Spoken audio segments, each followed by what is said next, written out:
Hi, it's Congresswoman Jan Schakowsky back with my plans and pans for the week. First, let me say happy May Day. May Day is really a workers' holiday. It's also the beginning of Jewish Heritage Month.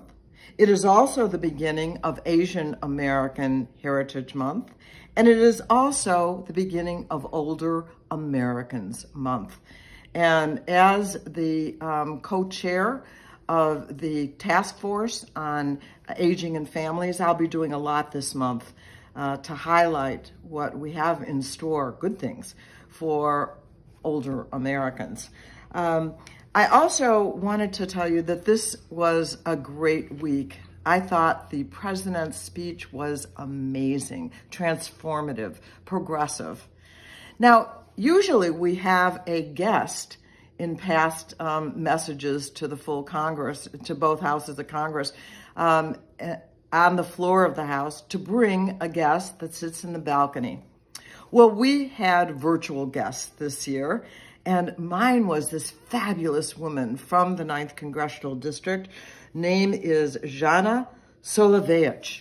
She is an immigrant from Russia, here with her family, her husband and children, living in Skokie.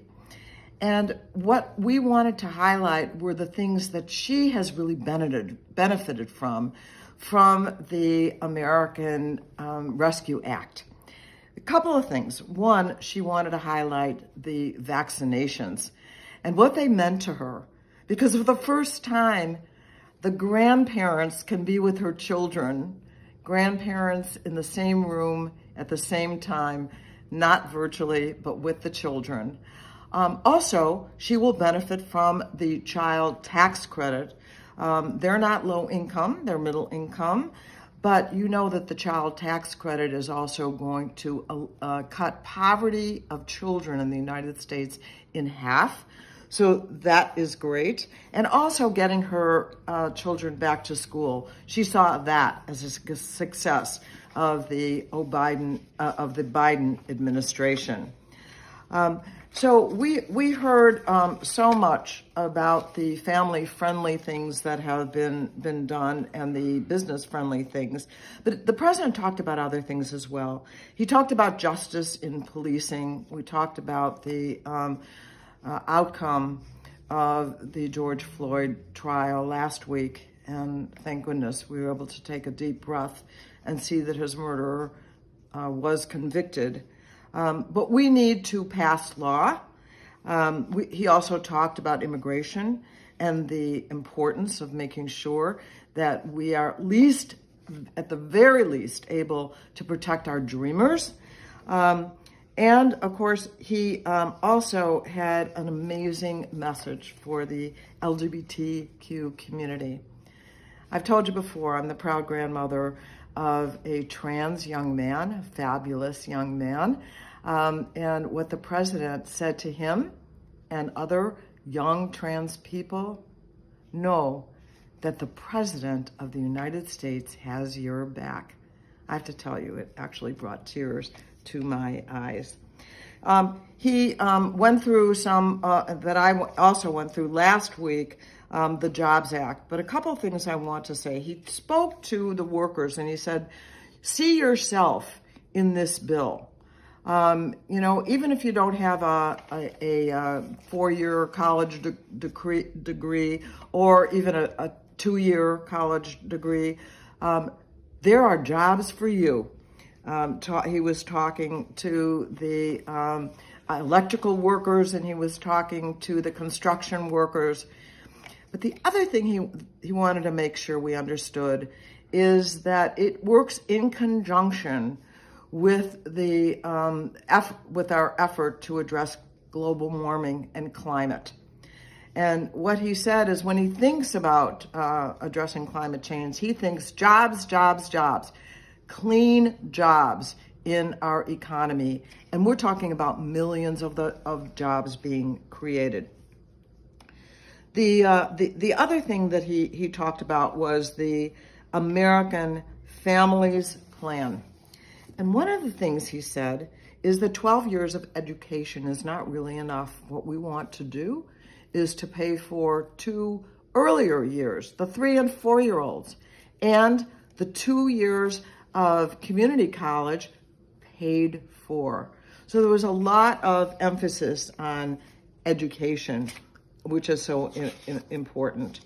I wanted to also talk to you about nutrition, because one of the things he said, and this also really touched me, is the literally miles long waiting lines of cars during this pandemic, where people who maybe had been helping pass out food in the past were now waiting in line for a bag of groceries. You could see the pain that he felt that would happen in the United States of America. So we are making sure that we're going to be doing more for nutrition, to make sure that every household can afford to put a meal on the table. And by the way, with this Rescue Act, we've already seen a pretty dramatic reduction in hunger in the United States. The other thing he was talking about was about childcare, because we lost literally 2 million women from the workforce. Why? Because they had to stay home with their kids, and so there will be in the Family Act child care funding. How are we going to pay for it? I loved it that the president was not apologetic in the least to say that he has nothing against rich people, wealthy people. What he feels is that they should pay their fair share. So he raised some taxes on corporations and on individuals that have a lot of money. And so we can help pay for all of this. Wanted to update you on some things on the small business assistance that we provided. So pay attention if you have a restaurant, a food truck, a catering business, a bar, a bakery, or a brewery, because you will be eligible for the restaurant revitalization fund. So that actually can be applied for starting on Monday, this coming Monday, 2 days from now, where I am, at 11 a.m.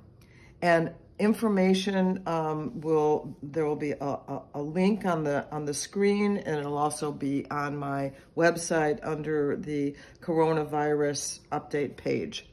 So be sure and check that out, because there's real help. I was meeting with the Restaurant Association in a town hall just a couple days ago.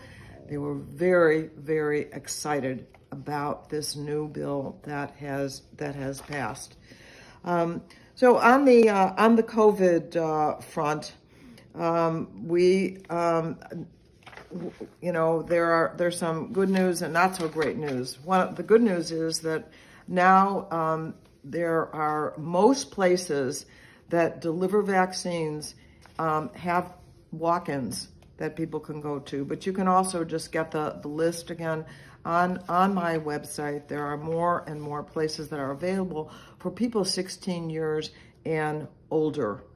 And Mayor Lori Lightfoot announced some of the changes that are being made to open up the economy, increase capacity for restaurants, and other things. So, be sure and follow that. I want to end by telling you that I am really on a mission to save the world from the coronavirus. And did you know that according to the World Health Organization, 1 billion doses of the vaccine have been distributed, but only 0.3% of those have gone to poor countries. And there are really scores of countries that, I think I've told you before, have not had a single dose in arm. And we know that where the virus can flourish, all of us are at risk around the world. We're not safe here in the United States if the virus is flourishing, for example, in India, as it is right now. And the United States is in a place where we can be helpful. We can help these poor and developing countries be able to manufacture their own vaccines, to get the recipes from the pharmaceutical industries that have already produced them and produce them locally. So why aren't we? Well, you know, big pharma, the big, rich pharmaceutical companies say that the most important thing is their intellectual property rights, protecting their right to be able to withhold at will from other countries the formula to be able to get the vaccine made there. This is just unconscionable. And so I have been working every day to try and get, along with, by the way, 110 members of Congress who have signed a letter to the president saying what we want is a waiver that would allow these countries during the coronavirus period to be able to manufacture their own. It would be a waiver from the World Trade Organization. And so we have met with the trade representative. We have met along with 8 of my colleagues, we've met with the trade representative who is working now with the World Trade Organization, and hopefully we'll be able to get this waiver. We've met with the COVID czar to talk to him about this. I'm hoping that we'll be able to meet with the president, because if the United States would take this step, then we could move quickly, or the world could move quickly to address this problem. You know, I'm understanding that right now in India, the air is thick with smoke, burning the dead bodies. Can you imagine? There's so many. And so we need to act. This is my mission right now. I'll report to you on how it's going. If you have an organization that can communicate with the president, if you belong to a religious organization, that you can get more people involved in saying this is a moral issue, as well as a safety issue, as well as a national security issue, it would be much appreciated. Any help that you could be to communicate that we need to have what is called a TRIPS, T-R-I-P-S, waiver for countries to be able to produce their own vaccines, please help. Or call my office and I have all kinds of information about it. So thank you very much. Enjoy your weekend, and I'll see you next week. Thank you for watching my video. Make sure you subscribe to my YouTube channel and follow me on Instagram, Twitter, and Facebook, where my handle is @Jan Schakowsky.